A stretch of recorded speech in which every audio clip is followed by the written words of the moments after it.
thì bọn con đi cực kỳ sẽ lại và thằng đi chung sống một hai tại tôn sẽ cảm thấy tại dạng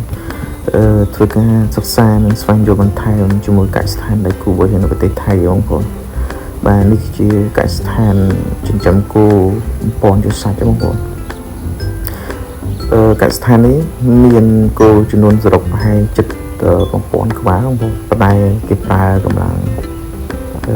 ពលកម្មមានតែពីរនាក់ឯងបងប្អូនបាទហើយដោយសកម្មភាពថតចឹងបាទឃើញមានឡានដឹកហ្នឹងបរិយាចំណីតាមស្នូកបាទពេលផឹកហើយនៅពេលល្ងាចឡើងបងប្អូននេះជាសកម្មភាពដែលម្ចាស់កសិដ្ឋានជាមួយនឹងក្រុមការងារយើងបាទបានទៅស្វែងយល់ទៅនឹងការធ្វើវិធីសាស្ត្រយ៉ាងម៉េចដើម្បីឲ្យគោយើងមានសាច់បាទធំធាត់ល្អបាទហើយតកតងនឹងបច្ចេកទេសមួយចំនួនហ្នឹងយើងបាន apply ក្នុងកសិដ្ឋានរបស់យើងនៅខ្មែរបាទនេះជាលទ្ធផលដែលយើងចាប់តាមធ្វើបាទ